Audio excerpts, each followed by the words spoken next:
Bert van Bergen was born in the Netherlands in 1944 at the tail end of the Second World War. After migrating to Australia, he was raised in a Catholic family but was agnostic himself until he met some Christians that changed his life. Looking back on a life that's had its fair share of joys and sorrows, Bert reflects on the gift of the gospel that he holds so dear. Bert is a member of the Golden Grove Christadelphian Church or Ecclesia that meets in Adelaide, Australia, and Bert joins Wilderness Conversations to share his story.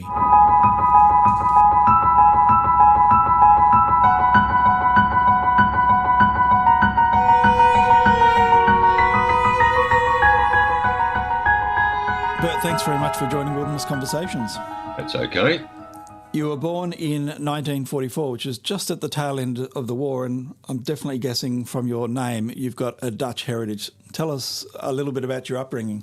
Well, as I was born 7 months before the end of the war for us. Of course, the war didn't end on a specific date. It sort of petered out all over Europe. But within, I think it was 6 days of my birth, my dad was captured by the Germans and taken over there to work in a factory manufacturing tanks for them. And he came back, he walked back from Bremen in northern Germany, about half the weight that he started off because he wasn't well fed. And so he arrived home to basically meet his son, who was then a toddler. That being you? Yes, I was the eldest of 5. Yes, we migrated from the Netherlands to Australia when I was aged 10, during which time my parents tried to look. Rotterdam was a total mess after World War II, because not only did the Germans absolutely flatten the CBD, the whole square kilometre of it, in an attempt to make the Dutch surrender, the Allies continued to pound Rotterdam for the duration of the war, because the Allies had blockaded the northern harbour cities of Germany, and consequently they continued to sneak lots and lots of freight in through Rotterdam. And I'm afraid that bombing wasn't very accurate science in those days, and an awful lot of Rotterdam was flattened. Wherever I looked as a child, there was rubble and stinging nettles, and the sound of, now I can't think of what they're called, the pile drivers, right?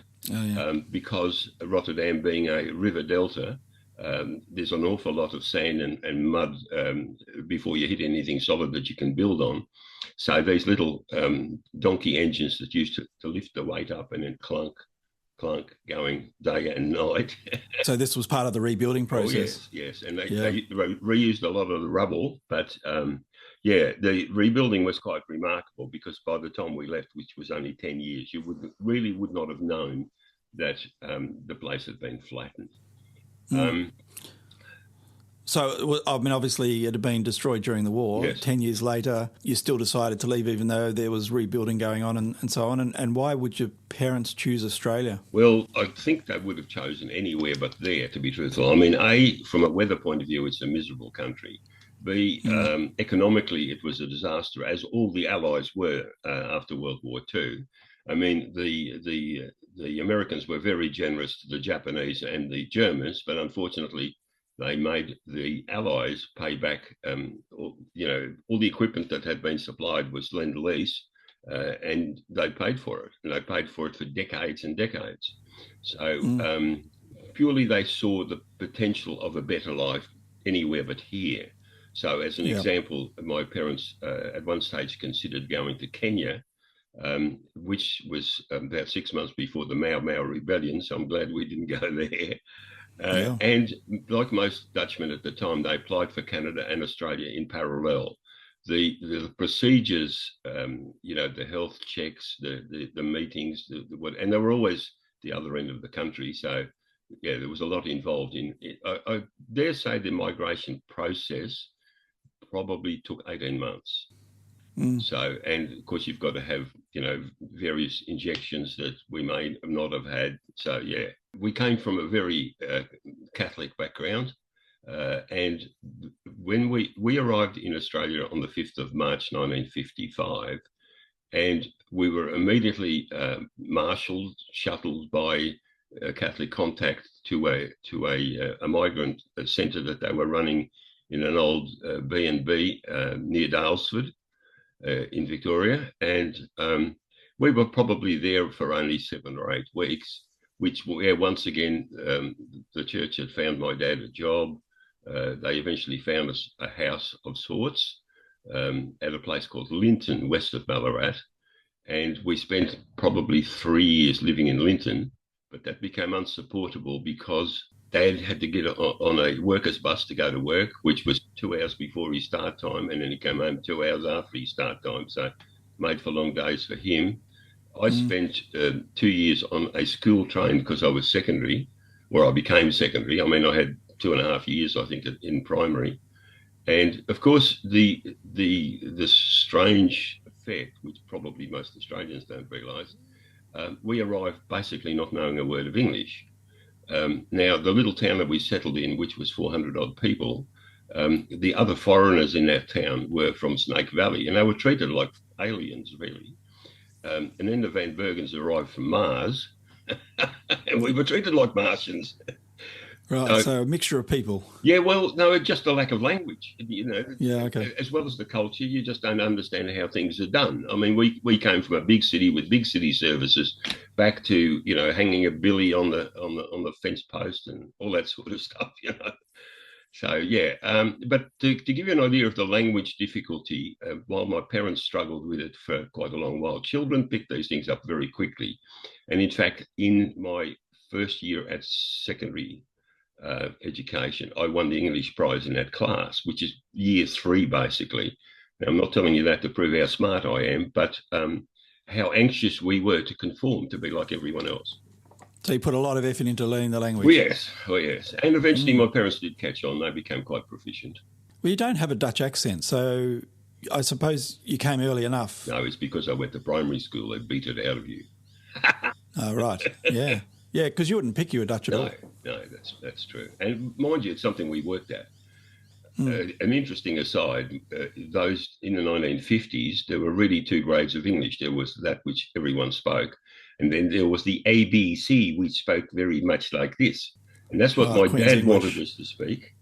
Yeah, they were thought they were the BBC. And but, you know, the children had a little meeting and decided, sorry, Dad, we are going to conform with the rest of the community. So your dad was quite ambitious, wasn't he, for you? Oh, yes, yeah. And Dad worked and worked and worked. He was a magnificent man and very calm, unlike most of his children. He faced every crisis of life very calmly. A man to be admired, to be blunt. Okay. And the church was a big part of your parents' life and your upbringing? Yes, very much so. If there was something on at the church, we were there. Speaking personally, I was an altar boy. I considered the priesthood around about the time of puberty, and those two clashed rather a lot because I knew the fate of priests and that facet of life. And I decided I would just become a layman. I was always a questioning sort of person. Whenever there was one available in my class, I would win the religion prize because I had a very inquisitive nature, and I wanted answers to. And you very rarely got them, from Christian brothers, nuns, and even priests.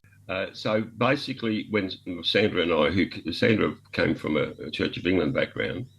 Sandra and I decided while we were courting, which was a process that lasted a couple of years, that really we didn't believe in God. We became agnostic, if you like. Was it that you didn't believe in God, or you didn't want I didn't believe to be associated with a religion? I didn't believe in the version that was presented to me, and the only one that I knew, bearing in mind that, like many other groups, the Catholics are rather exclusive. You don't, you didn't go into other churches. You didn't even go to funerals of people who weren't Catholic. So, yeah, if all you get fed is Catholicism, then that is God. Right. Right. Yeah. So, do you think you maintain a sense that there was a greater being? Well, put it this way. The reason I chose agnostic rather than atheist as our view is we were always prepared to talk well, we were both talkers anyway. But if a Jehovah's Witness approached us, or a Mormon, or whoever else, we would sit down and talk about it. But with most religions, certainly Catholicism, you immediately run into silly things like infant baptism, the Trinity. Look, even hell is something or their version of hell, their view of hell, is something that you have almost, if you've got half a brain, you have to argue about. So I couldn't resist. I argued. Yeah.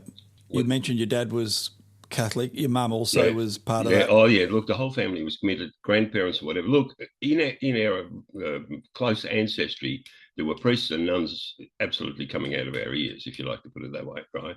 So, as an example, one of my great uncles was the chief chaplain in the Dutch army at the time. This probably would have been about 1952, 53 that I really got to know him. So a lot of religion in your background. Oh, yes, very much so. But see, you don't get it straight out of the Bible. You get the Bible stories, and you get their version. I mean, Catholic doctrine. Honestly, if anybody ever wants to know because most Catholics don't even know what the core beliefs are, right? Whereas I'm really very clued up on that.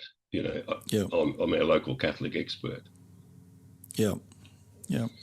I have a lot of memories of the Netherlands. I reckon I go back to about age 4. We lived in a 3-room apartment with the kind of beds that fold into the wall. I think they're called Murphy beds these days. And every room was both a bedroom and whatever other room it was.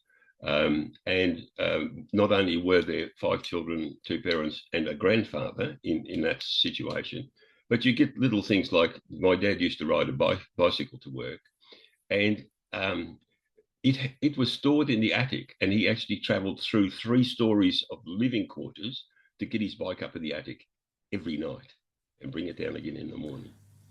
Right. Now, to see how the other side lives, if you like to put it that way, we in Australia are so blessed. We don't realise just how good it is here compared to the way other people. Probably they don't these days. They've progressed. I mean, we came to a fairly poverty-stricken area as well when we came to Australia, and it was a sheep grazing area. The rain was always horizontal.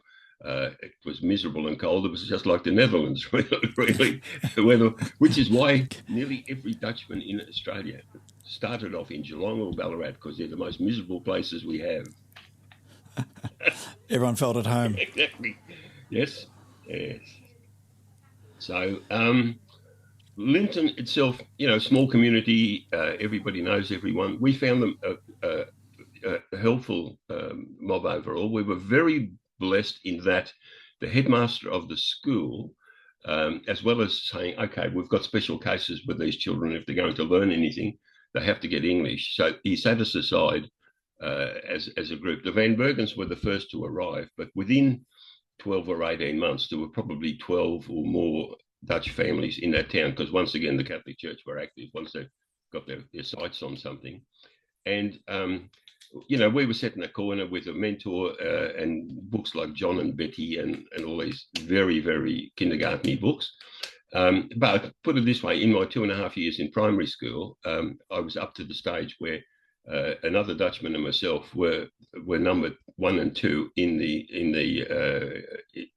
grades, if you like, the gradings, in first year secondary, year 7. It's amazing what kids can pick up, isn't it? Particularly kids. Yeah, well, they're sponges. This is right. If you present the right information, yes, you've got it down. Your mum and dad would have found it more difficult, I imagine. But look, they struggled. Dad, at work, obviously coped better, and plus 2 hours of transport each way, morning and night. Yeah, so that was Linton. We moved to Ballarat because of the other children were getting into sort of secondary, and our life was rather. Oh, and besides, Linton had really no services: water from a tank, toilet from a can. We in that house never ever had electricity. So, know about Tilly lamps and all the other things, and, trying to study with a flickering light and, all that sort of stuff. When you come from a relatively sophisticated city into bush living, as an example, our landlord was the local butcher, and he had an old Austin van that he used to drive up to our place, and he would in the back have halves of sheep, right? And he would be prepared to give you a quarter of a sheep. That was what he sold. But if all you have is an ice box that a quarter of a sheep doesn't fit into, right, and you've only got blunt domestic knives, you've got a problem. That's an aspect that gives you a slight insight into the picture of how we live. Amazing. And then Ballarat was probably just a step up, though, I imagine. Yes, yeah, Ballarat was once again, at that stage, very Catholic involvement. I mean, I went to St. Patrick's College eventually. I got a scholarship to that. I went to another Christian Brothers school first for years 7 and 8. And once the scholarship became available, because let's face it, you arrive with nothing, and by the time you equip a household, you're still struggling. And when I got to St. Patrick's College, this is an incidental piece of interesting information. I was, I think it was 2 years behind George Pell, who became the Cardinal of Australia. And who was also in Ballarat. Yeah. Well, he became the Bishop of Ballarat, then whatever of Melbourne, and etc., and kept moving up. But we knew at the time at school that he would be either Prime Minister or Pope, because he was that person, that kind of person. He had, look, if there was an organisation in the college, he was the lead. He was the chief debater, head of the students' union, captain of the footy team, captain of the cricket team. Stroke of the rowing 8, etc., etc. You name it. He was it. And he was 6'14" tall. Yeah, so a commanding presence. Oh, indeed. Which is why when you ever see a photo of George, he was stooped, because he had to talk down to everybody. Right? He would have actually been 6'10" or 7 foot. So, and look, because of his abilities, once again, if I can give you a little anecdote, St. Patrick's College had a separate house. It was basically a boarding college with about 5% of day students, which included me. Right. This separate unit was called the Junior Seminary, and it was for those who felt the call to the priesthood, and guess what? George was part of that. But he was a politician back then. If he really wanted something or other, then he would tell the Christian brothers, no, I don't think I have a vocation. No, I've changed my mind. I don't want to be a priest. And he'd win. Right. So they had him earmarked right from the beginning. Yeah, that's exactly right. Well, his whole family were a little bit like that. His older sister was a nun and blah, blah. Yeah. So was it during this time you met Sandra? Yes. No. I lasted there till year 10. After year 10, in those days, you got a certificate of some kind at year 10. I forget what it was called. Intermediate. And I went to a technical college, which you used to graduate with not a degree, but a certificate of engineering. No, it wasn't even a diploma of engineering. And I lasted there only 2 years, because really engineering, especially electrical, wasn't my bag. But it takes most children a long while to figure out, what their real abilities are. Very, very bad employment market. You basically took a very menial job, or alternately stayed at school. So we actually met. She was a teachers' college at Ballarat. Ballarat is the education hub of country Victoria, pretty much the way Bathurst is for New South Wales. I suppose it draws on all of the kids from all the farmers in the area. Oh, country Victoria. They're all farmers, and they've all got 8 times the pocket money that you have, things like that. But we matched very, very well. Once again, an interesting anecdote of that. We met at a dance. It was called the hayseed hop. In other words, you didn't get dressed up for it. You wore your desert boots and corduroys. But she was in a hostel for Teachers College, and she had to be in. It was a Wednesday night at 11:30, and they actually shut the dance down at 11:25. And bearing in mind we were pedestrians, I offered to run her home, and that's exactly what we did. She took off her high heels, and wore out a pair of stockings on the way home. But yes, we continued to do a lot of walking. In fact, we continued to all of our...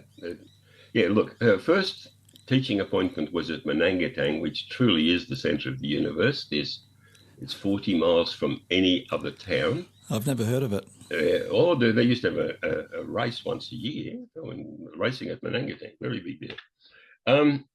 That year of our course, I mean, while we were both at colleges, we did a lot of walking because that's what you did. I mean, in Ballarat, you keep walking because it's so cold.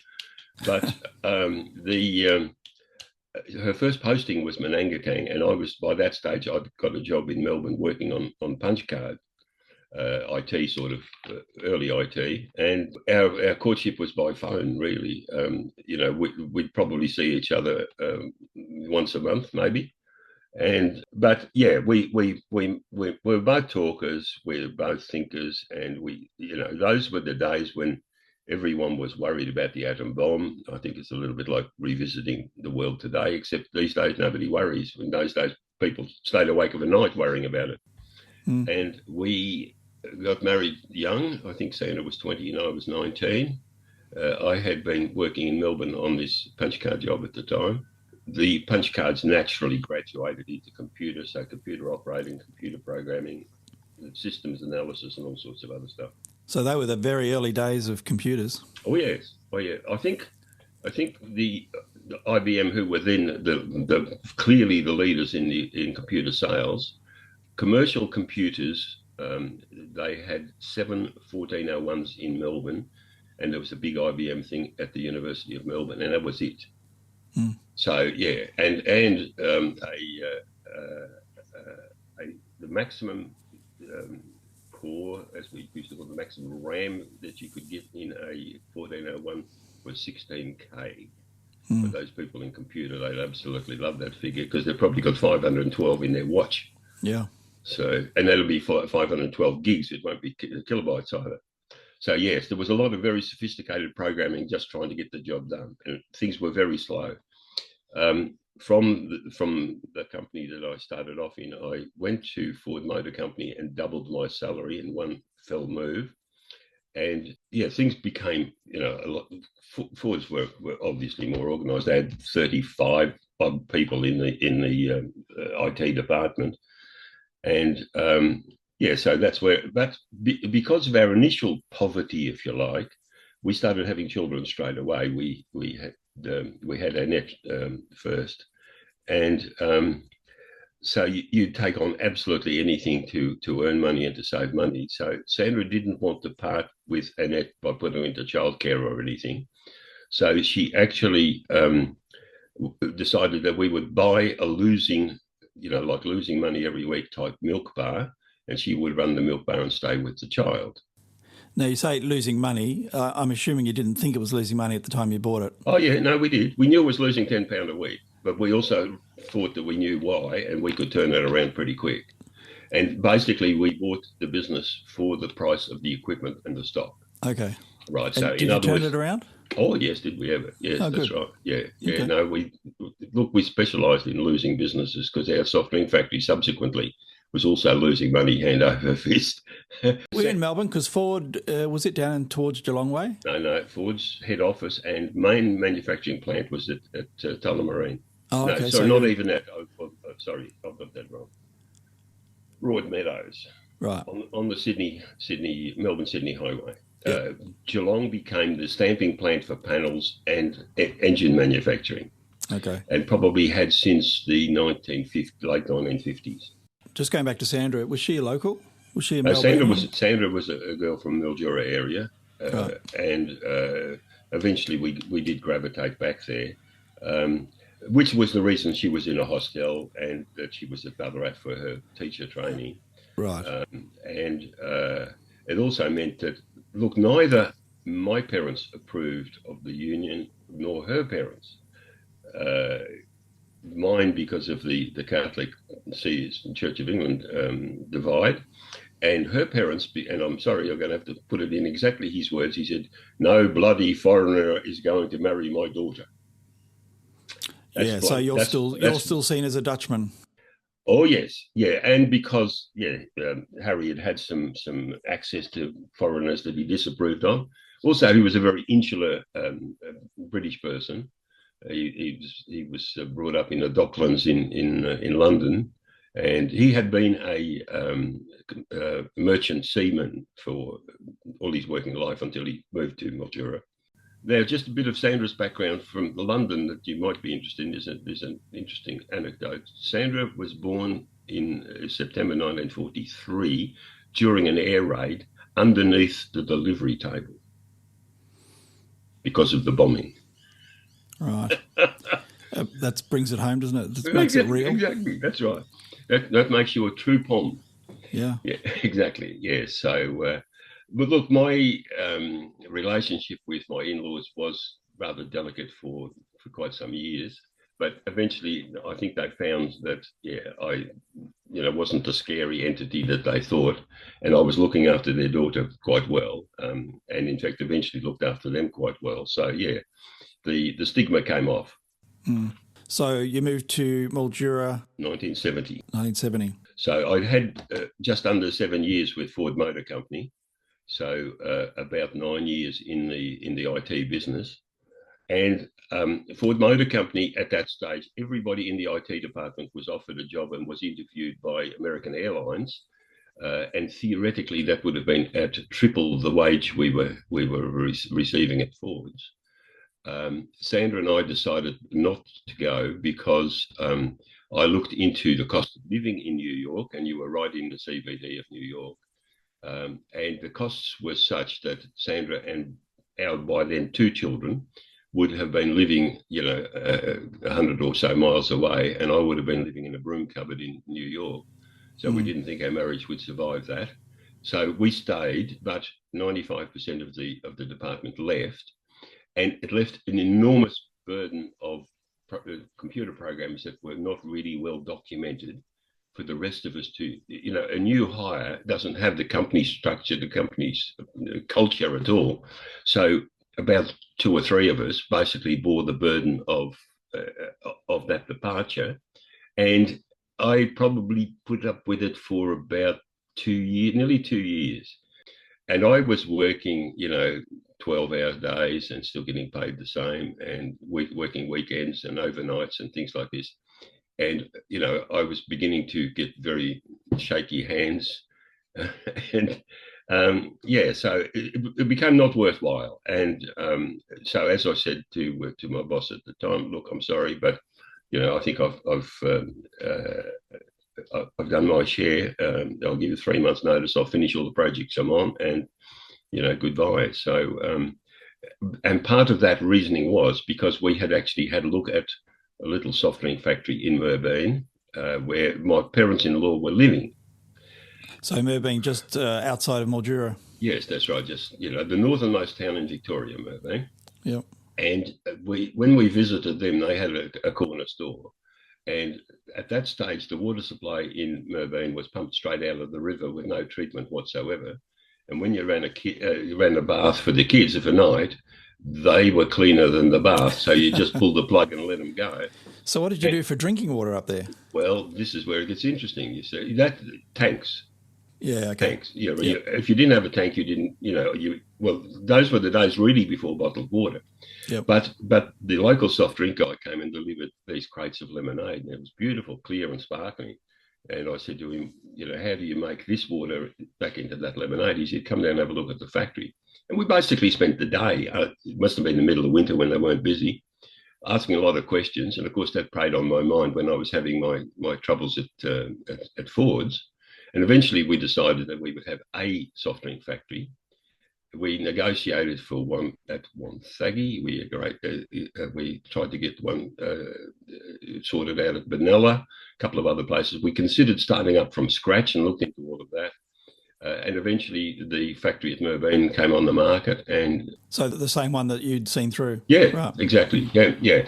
And by that stage, I'd spent so much time away from the job that I really didn't have any holiday time in lieu or anything else that I could pinch. And Sandra went up and bought it. Wow, that's a massive move. we knew what it was, we knew the price, etc. And in fact, as often happens with these things, the solicitors messed up the paperwork. We'd been running the factory for a month before we owned it. Right. But anyway, yeah. So the Sunraysia area with Mildura, Merbein, and whatever was our home from 1970 until 2018. So what have we got there? 48 years, yeah, long time. 48 years. So yes, I have only just begun to think of Adelaide as home, because Mildura was home For a long time. For a long time.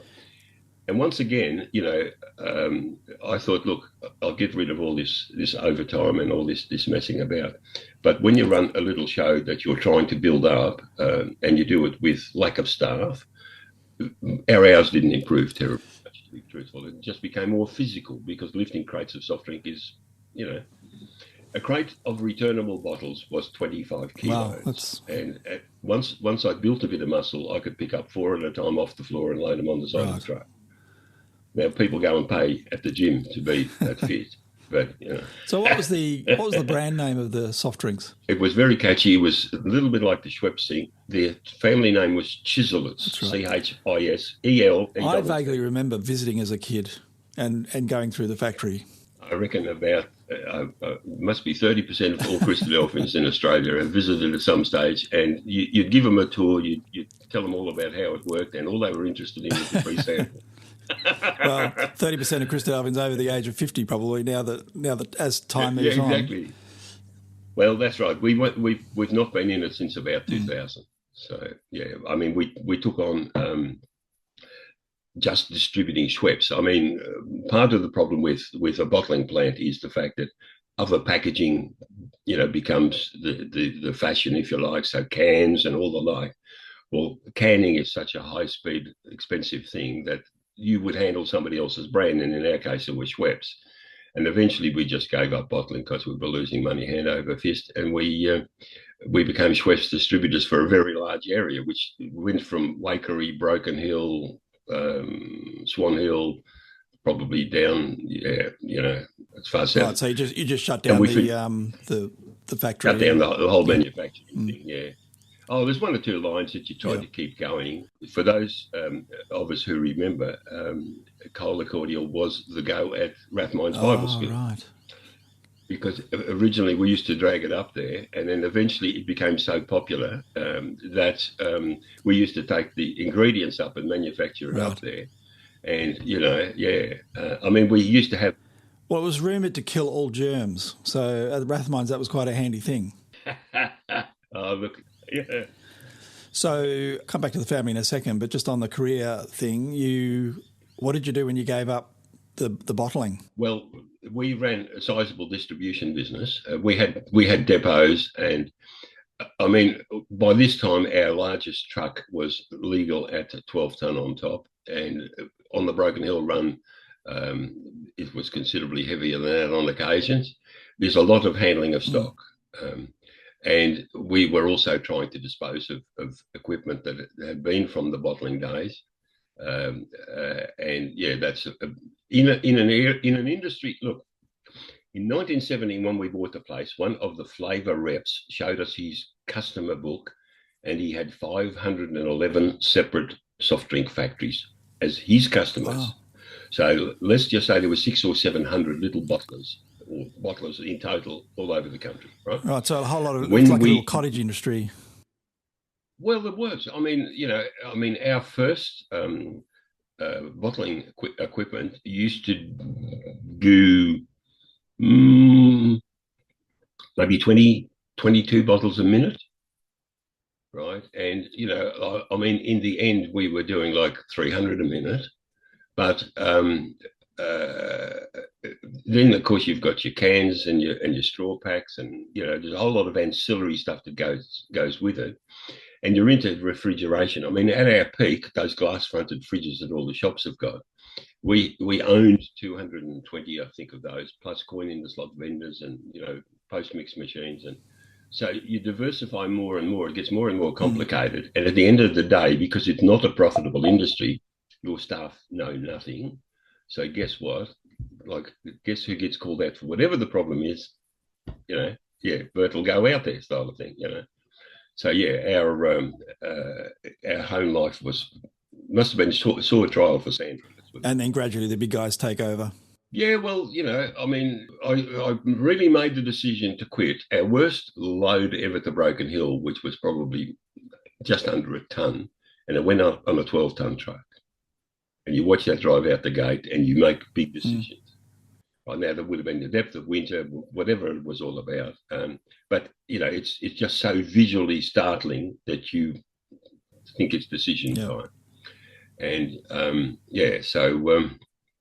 fortunately for us, we actually had, just to finish the whole business thing off, when we were distributing Schweppes, they asked us to go to Broken Hill to start take over the sale and distribution in Broken Hill. Now, Broken Hill, from memory, is about 300 k's of dead territory. There is one service station on the way. So you're 300 k's there, 300 k's back. So I asked for a better margin, a better remuneration. And I got a very, very nasty letter back saying, this is your area, this is your remuneration, take it or leave it, style of thing, right? Now, subsequently, Woolworths in Adelaide decided to build new warehouses at Edinburgh. And somehow or other, through a clever bit of design, they were too small, and they decided various product ranges would be handled locally. And we won something like 9 Woolworths stores and 2 Big W's in our area. And when you double your volumes and you are able to do it with only a 30% increase in costs, all of a sudden you are profitable. So this enormous debt that we had from way back, while we were still manufacturing, in an attempt to become viable, we bought out 2 other soft drink companies and consolidated those into our operation. Just before along came Paul Keating and his recession we had to have, and for a $1.2 million loan, which in those days was real money, which I did my calculations at 14%, because the most we'd ever pay for anything was 11%. And we finished up paying 22.5% for 2 years and 19.5% for another 2 years. So, there's an inbuilt loss that's enormous, right? So we had this huge debt and really nothing to reduce it until the Woolworths thing happened. And all of a sudden, so in other words, when we stopped altogether, we were debt-free for the first time in our lives, I might add. So that's sort of, pretty much sums the business side of it up, I guess. So when you and Sandra, you got married, you moved to the Mildura area, you were still agnostic at that time? Yes. Look, amongst the people that we welcomed in, look, there's always some funny incidents if you are prepared to welcome people of other religions. One just that I'll just glancingly mention, we had a pair of Jehovah's Witnesses knock on our door, and we invited them in for a cup of coffee and sat there looking at them, and they looked at us, and I said, well, what is your message? And I know this is a classic joke, but it actually happened to us, where they said, well, actually, we don't normally get to come inside, so we really don't know what to say. Exactly. So, we exceeded their abilities considerably. So you were still interested. I mean, you'd left Catholicism behind, but you were interested. Yeah, but we were open to, to persuasion, if you like. At this stage, we had Annette, by the way, Annette died at 21 months, and that was the same week that Brian was born. So when this all happened while we were in the shop, in the milk bar, and I was working at Ford's. So we moved to Merbein with probably a 3 and a 4-year-old, being Kathy and Brian. And we also took on subsequently 2 foster boys who we had for nearly 7 years. And until, let's talk about 1976. We were baptised in November 76. But earlier in that year, the local parish priest approached me, let's call him Father Murphy, And he said, look, Chris, the younger of the foster boys, is of an age, I think he was about to turn 12, where he needs to take his lessons for the confirmation ceremony. And he said, can I pick him up? And I said, yeah, go your hardest. Now, I had refused to call him Father Murphy, which is the way he introduced himself. So I had that little bit of Bible knowledge always under the belt. During the various discussions, he's quite a nice man. Mr. Murphy really wouldn't engage in any conversation about religion, anything else. But and I said to him, look, technically I'm what the Catholics call a lapsed Catholic. You can never resign. You're that for life. You're going to come back one day.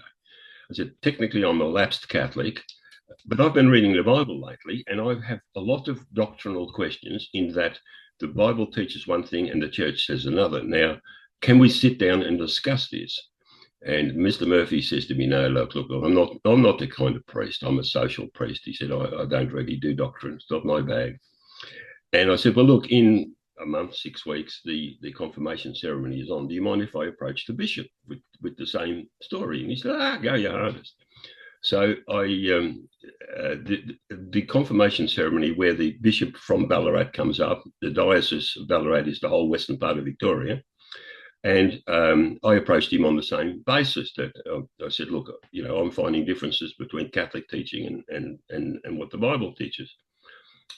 Can you sit down with me and discuss this? And, you can sort of tell people are backing away from you and you're not going to get a yes.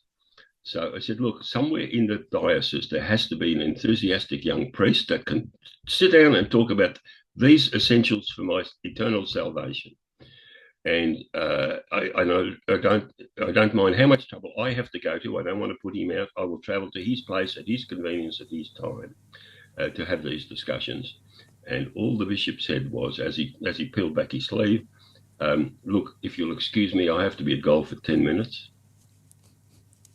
And that was the Catholic Church's attempts to get me back. Right. So to speak. Needless to say, you didn't become a Catholic again. No, I didn't really. Look, to be blunt, on the way home from that gathering, I said to my wife, it's just a job. They really don't believe what they preach.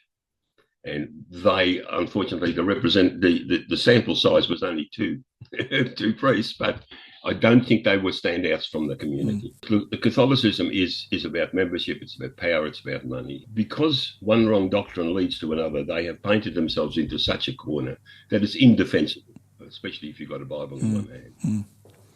So you did come to know your Bible because you came in contact with other Christians. Well, Christadelphians specifically, very hospitable people. So, look, we spent a lot of time talking the Bible. Now, I confess that I probably played hard to get in that most of our discussions initially were, for the sake of this discussion, we'll assume there's a God, we'll assume that the Bible is his word, and let's get on with it. So that was the framework. And then at the end, I would surprise him by saying, okay, well, that's fine. This is a lovely discussion we've had, but we haven't addressed the main issues. So really, after probably, I reckon I was under instruction, if you like to call it that, for 18 months. At the end of that time, I became convinced in that I believed the Bible, as well as the narrative, as well as the story, there is a power that goes beyond that. It works on another level. And you become convinced, even if you don't know all the facts. Right, so you begin to see, I'm being a bit poetic here, the power of God, the Spirit of God working in you, and I'm an intellectual person. I like to work out the detail. This isn't like that.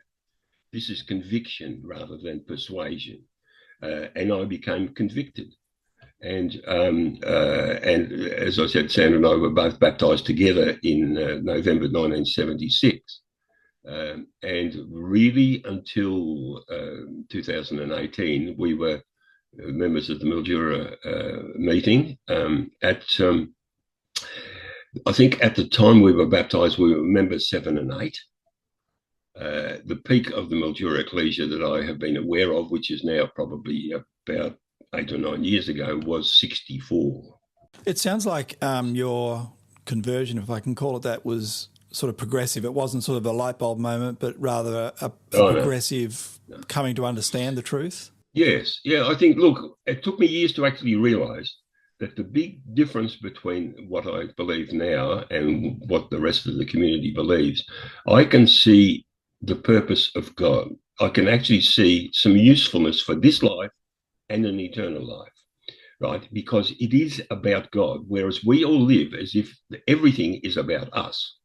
Every one of the 7-8 billion people on the earth at the moment are the centre of the universe, right? And everything that occurs to them, everything that they hear, everything that they see is only how does it relate to me, right? Well, I'm sorry, the answer is not me. The answer is God.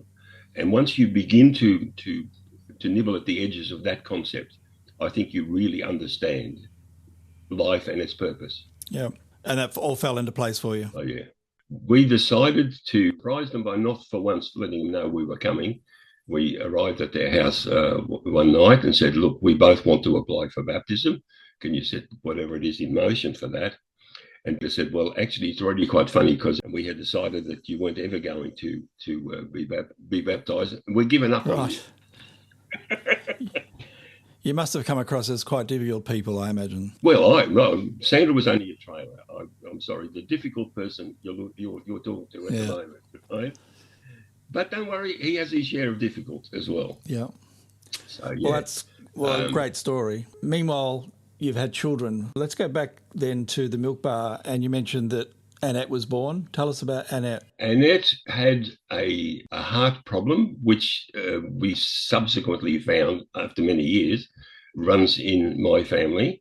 I have the same disease, which is a thickening of the wall of the left ventricle, but in her case it was obstructive.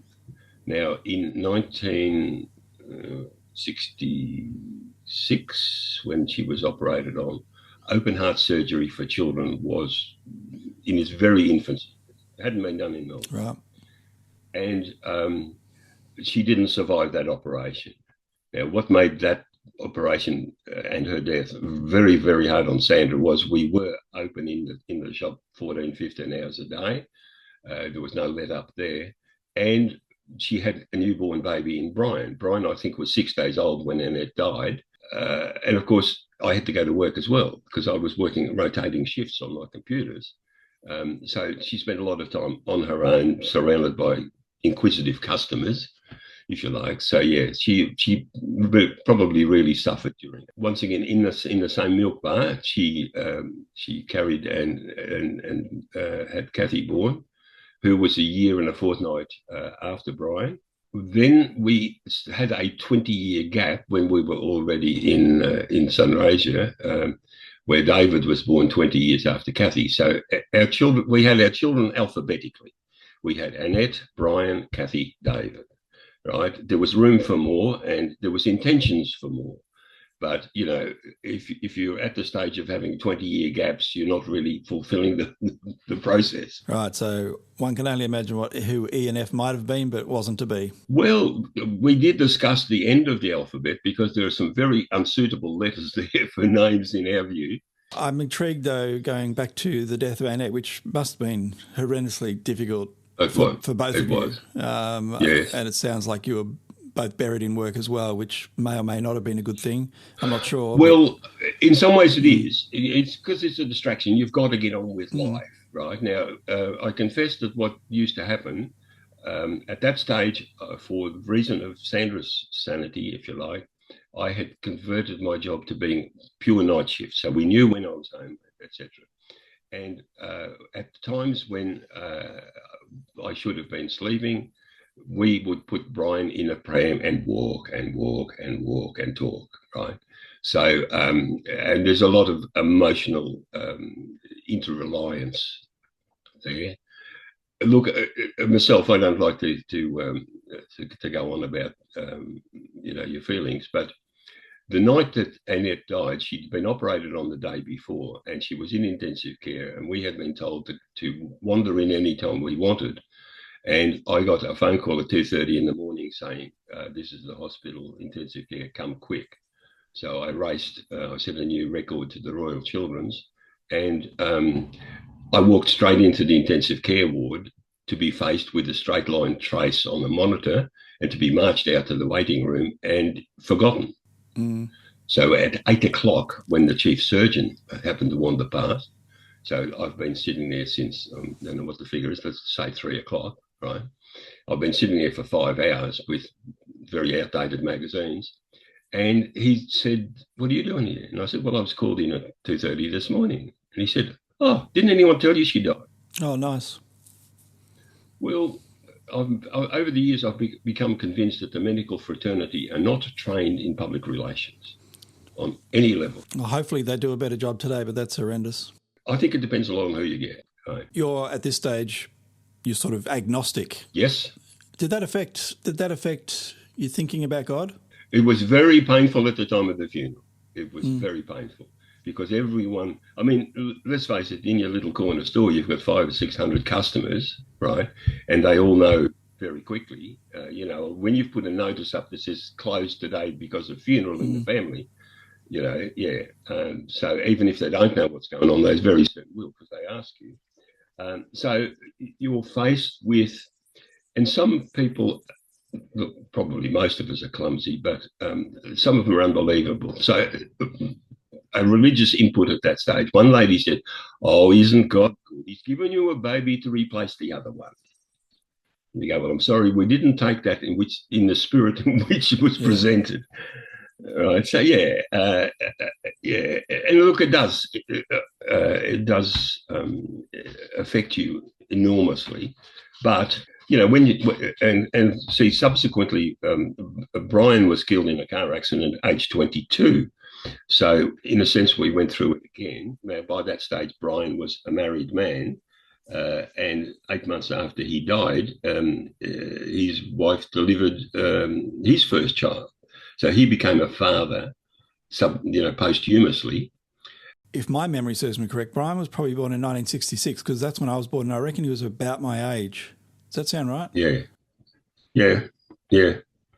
Well, we were married in 64. Annette died in 66. Brian, was born within a week of Annette's death. And Kathy was born in 67 because she was a year younger than Brian. 66. Sandra's birthday, by the way, he died, 17th of September. The day he died? Yeah. Brian was killed in a car accident that he and Ruth were in? Yes. On a highway? Near Dubbo, basically, right, somewhat north of Dubbo. And they had been on a 3 weeks holiday to Queensland, to Cairns and Fraser Island and the like.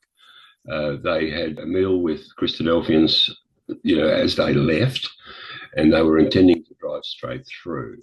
Brian's accident, the attending police subsequently told me that an accident could happen to anyone, but it was a long straight stretch of undulating territory, and there'd been two semis sitting in front of him who, I think for assessing it for something like 12 or 15 kilometres. So Brian pulled out to pass them, and as he basically pulled level with the join between the two semis, another one suddenly appeared around the bend, and there was just nowhere to go. So Brian hit it head on, and and Ruth broke both bones in both arms. So Ruth's mourning, if you like, was very difficult because when you've got plaster, from wrist to elbow, both arms, you can't wipe your own tears, etc. So after Brian's funeral, Ruth moved in with us for about 8 months. And Ruth was pregnant at the time and then gave birth to Brian's child. Yep. Who, by the way, is now a mother of two. So Brian was actually a grandparent posthumously. I think the eldest is, pretty close to 17. How did you receive the news that Brian had been killed in a car accident? And you're now a believer in God. How did that change the way you received the news and thought about it? We were a lot less emotional, a lot less aggrieved by Brian's death than we were with Annette's. Now, I mean, we ascribe that to our belief in God. but also because we were older and seasoned people by that stage. I mean, let's face it, in a sense, we were kids when Annette died, and we were having to deal with a whole lot of issues that young people aren't expected to do. And because really, if you like to put it that way, neither set of parents were all that helpful emotionally. I mean, they were as shocked as everyone else, and consequently, yeah, they weren't the appropriate people to help you. So I guess we were a little bit rudderless at the time. When Brian died, what was helpful for you? And I'm thinking, as a community, some of us are better than others, obviously, at helping. Everyone goes through challenges and trials. Well, our meeting was very close, and they really enclosed themselves around us. And of course, because we believe in the resurrection, the death is a temporary parting. You're convinced, right? So it's a lot easier to take. I mean, your big intellectual regret our big intellectual regret at the death of Annette was the fact that the child really didn't get a life. And, you can't help but consider this unfair, right? And of course, if you don't believe in God, then you're prepared to make accusations of unfairness, if you like. With Brian, it was a whole different ballpark. I mean, at Brian's funeral, which was graveside, there would have been well over 100 Christadelphians who had travelled up from Adelaide and other places. We had them from Queensland and whatever. You're in a state of shock. I mean, unless you've experienced a sudden death in the family, you really don't realise just how autopilot your life is. I mean, starting with Brian's for a minute, the police knocked on our door with their cast iron torches at some immoral time of the morning, 3 o'clock in the morning, and they insist on making you a cup of tea, which I don't drink. And I mean, that's the textbook method of approaching. So I'll make you a cup of tea. Go, no, give me the news. I mean, I've got my son and his wife travelling back from Queensland. I'm expecting him tomorrow. So are you serious? So the police came in and said, we'll make you a cup of tea, and you didn't know why they were there? Well, they didn't announce why they were there, and they wouldn't until I had a cup of tea in front of them. Right. Which is ridiculous, yeah. And to give you an idea of the emotional shock, we had my mother with us, who was then a widow. Let me paint the picture after Dad died. If you talk to Mum about our beliefs, she would agree with you that night, and then the next morning she would say, no, I'm going to be where Dad is. And you say, well, you will be in the grave. There's no part of you that survives. You won't know you're with Dad. Like, that's all finished. But there is an opportunity for a great life for you in eternity. And she'd think about it and go, no, I want to be with Dad. Right. So, and that, I think, sums a lot of people up, really. Now, on the side, my brother Keith. Now, you were talking about your brother Keith, I think it was. My brother Keith, right. So there was 5 of us in my family, right? I was the oldest, and there's a girl the last. So there's 4 boys. Now, my brother Keith and my brother Han, which is number 2 and number 4, both reported a discussion about me that they had at the time of our baptism. And I'm sorry, I'm going to use the exact words that they use. You may object to the language. But that was the original Van Bergen family, right? So Keith says to Han, did you hear about Bert? He's become a Jesus freak. And the other guy says, yeah, I heard about that. He said, but don't ask him about it, because it's always right. And so subsequently, they both reported that conversation. And to each of them, I was quite outspoken. And I said, look, did you notice that you both said he is always right? Not he thinks he's always right. Now, if that's your basic understanding, surely you should sit down and listen to me, which neither of them did, in spite of repeated attempts. So, yes. So, once again, I'm trying to build a picture of the difference between us and close family. Yeah. Subsequent to Brian's death, you had the 4th child, David. Yes, well, he's 20 years younger than Kathy. He has Down syndrome. He was born in February 87. And Sandra, who really had a good mind, decided she'd upgrade her teaching qualification, and subsequently in her 60s got a Master of Special Education purely to help David. And David, who is quite high functioning as a person with Down syndrome, and has a great personality, and has been able to be baptized. Now we have a Christadelphian at Mildura called Jeff Churches, who is the other grandfather to many of my grandchildren, and he was able to break the sort of questions that are asked prior to baptism into small chunks that David could comprehend and answer to. And some of his answers quite surprised, but a fairly just one brother. His observation was he knows so much that I would. Now, it's not about knowledge; it's about commitment. I do know that, but he has that kind of commitment. David's a very special person, and of course now he and I are the only ones in the house. He has a 4-bedroom house that I'm squatting in with him. So he runs the place. Look, it's really quite strange. David's 38, and one minute you're addressing a child, and the next minute you're addressing an adult. And if you want to put it that way, your landlord. But no, he is the most sympathetic person that I've ever come across in my life. He has a great ability to relate. So he's. We're functioning well as a unit. So it sounds like, despite the difficulty, which no doubt you would have had to face with David being born with the condition that he has, it's brought joy to you nonetheless. Yeah. At the time we had him, because we'd had various other problems, we had a lot of business problems. I mean, effectively, we went broke in the soft drink business. We didn't go bankrupt, but we went out with very little money and took on the Schweppes distribution.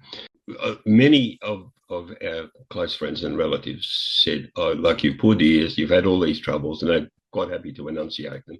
And now on top of that, you've got this problem child.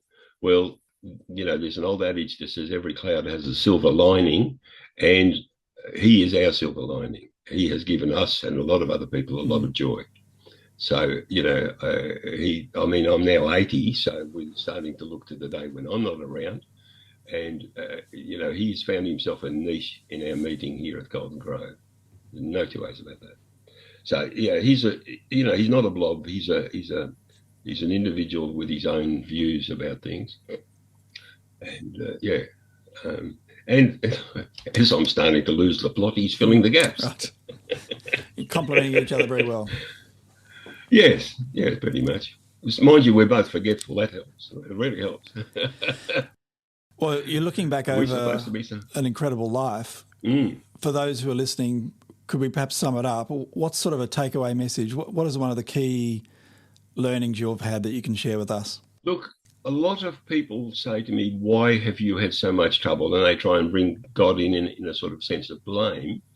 But I believe that we all have troubles, and those troubles are supervised by God.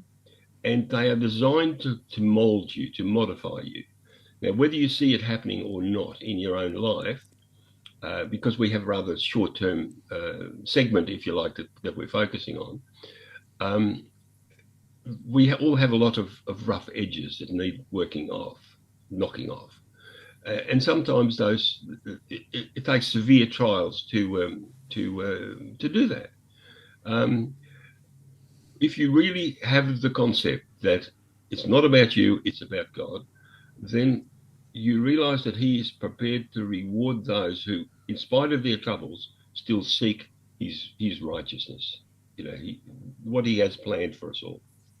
So that would be my, basically the summary of my life, if you like, and what you sort of hope to be remembered for.